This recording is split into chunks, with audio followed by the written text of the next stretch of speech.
Yes, this is part of the congressional district that George Santos was elected to represent, but he hasn't been seen or heard here or anywhere since these allegations first surfaced in an investigation yesterday.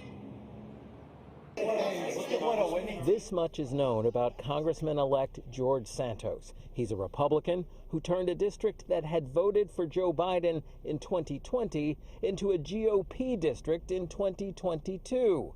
Apart from that, many other aspects of Santos's life and background are not clear.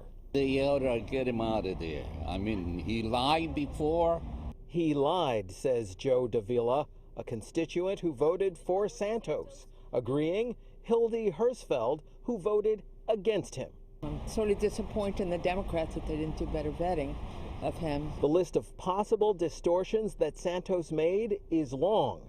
It includes attending college at Baruch and NYU and graduating, employment in investment positions at Citigroup and Goldman Sachs, running an animal rescue charity, management of his family's investment firm, 4 employees of which were killed in the Pulse nightclub shooting. All are claims made by Santos, investigated first by the New York Times, which says that none has proven true. Who knows where George Santos is? Nassau County legislator Joshua Lathazan led a group of fellow constituents in a protest outside of the home in Whitestone, Queens, Santos listed as his when he registered to run. Nancy Pathos owns it and says Santos moved out last summer with a threat. He said, if you don't give me the security, you see what's going to happen. He demanded his security deposit, she said, even though there was damage to the apartment that cost her $17,000 to repair. Calling on Congressman-elect Santos to resign his position and election to the United States Congress. Political analyst Larry Levy says the House Ethics Committee could censure Santos. However, the only way he loses his seat is if a law enforcement agency convicts him of a felony or the voters kick him out in 2 years. Santos has only posted a statement from his attorney saying in part, it is no surprise that Congressman-elect Santos has enemies at the New York Times who are attempting to smear his good name with these defamatory allegations.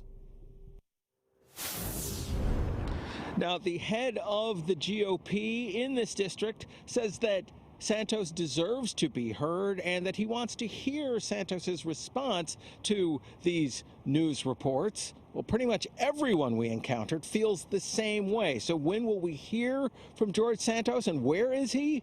We put those questions to his main contact, his attorney, and at this point still have not heard back. Reporting live from Douglaston, Queens, I'm James Ford, Pix 11 News. Hey, James, a quick question for you, because you kind of touched on this when you spoke to his former landlord. So where does he live right now? Because I think, if I heard it right, he moved out over the summer, right? So where is his, legal address? Because that obviously is an important question as you're talking about an election. That is absolutely an important question, one that we posed to his attorney, and again, have not heard back. It does mean that the address to which Santos was registered when he ran on Election Day was not his address. That much is known. Where he moved to, still a mystery.